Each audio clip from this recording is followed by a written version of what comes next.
Hello everybody, this is Jeff Lawton, and it is Sunday, April 25th. And you know, on Sundays I like to really think about the things that I'm grateful for. And when I was looking at that today, one of the things that I remembered was a conversation I had with a client yesterday that was sharing about this great breakthrough that they had had in their partnership. And all that person had done was communicate what they needed. Just communicated how they felt, something that he needed, and it created this whole huge shift in their relationship. And this was a relationship where they'd been together for a while, and it just reminded me, I had this thought, how long that person had been suffering, needlessly. And then it got me to thinking about, you know, I see a lot of people every day that just keep suffering. And, you know, I don't mean suffering like, you know, you're injured or you've been wounded and you're bleeding and you're in pain. I'm not talking about that kind of suffering. I'm talking about what's even the more difficult kind of suffering, which is the suffering that we do inside. And one of the things that occurred to me is the fact that there's really two kinds of suffering that I see the most with people.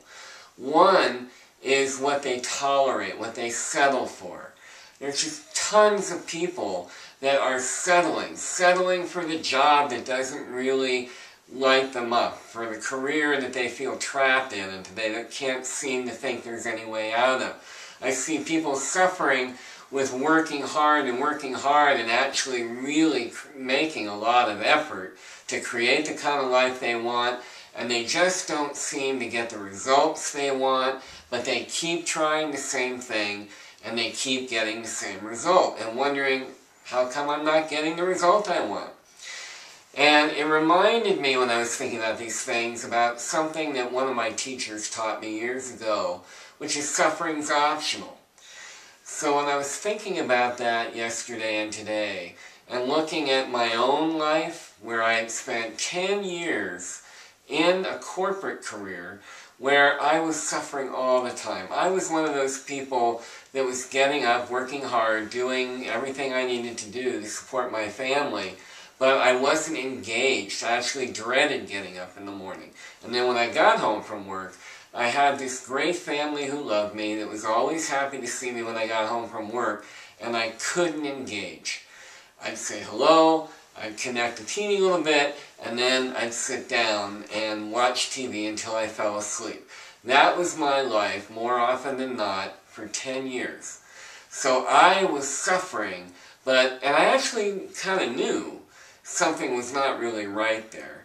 And I had all kinds of other people that I worked with who were living the same kind of life, but we just kept doing it over and over and over again.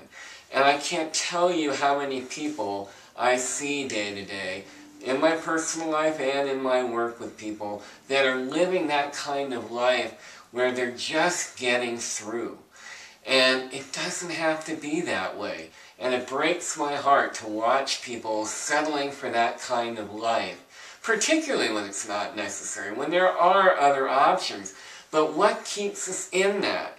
What keeps us doing the same thing over and over again that doesn't work? What keeps us from breaking out of the boredom, the depression, the routine that, you know, we could do with our hands tied behind our back and blindfolded? Well, I'll tell you what it is. I'll tell you what it was for me, and I know this is what it is for the other people that keep getting stuck in that pattern. It's fear. Pure and simple. It's fear.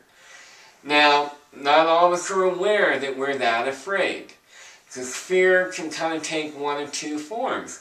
There's the kind of fear that literally immobilizes you. You're walking around terrified, you can't move, you can't get anything done, and you're just, again, trying to get through, but you have this terror inside that's in your belly, and you're just gripped.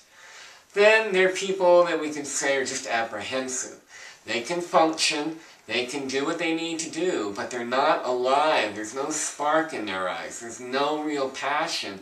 because they're afraid that it's not going to work out. They get afraid of confrontation. They get afraid of communicating what they need. They get afraid of asking for what they want.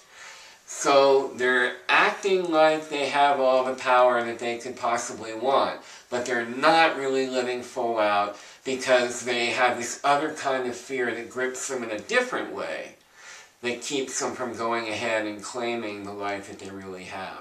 And you know what? That, whether you're in the apprehensive group or you're in the terrified, immobilized kind of group, either way, you are not living the life that you were meant to live. And I really want to encourage you to break free of that. There's lots of easy, short, small things you can do, but to really be able to get out of that pattern, we have to relate to our fear in a different way.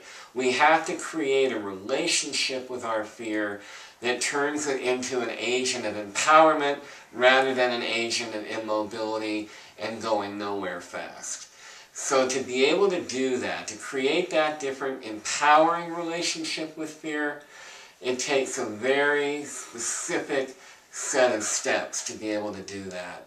And if you want to be able to learn what those steps are that have helped me get out of that dead life into a career that I've been in for the last 13 years, helping people like you to be able to live that kind of juicy, passionate life that you don't have to keep dreaming of, but you can actually have. To get that, all you need to do is go to gettingbeyondfear.com.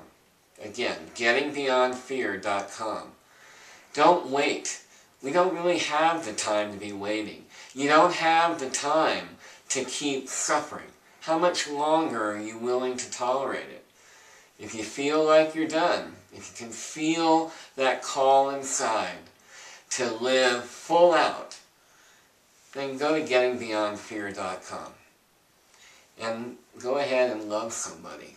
Give your love to somebody now. That'll also help. Thank you for watching.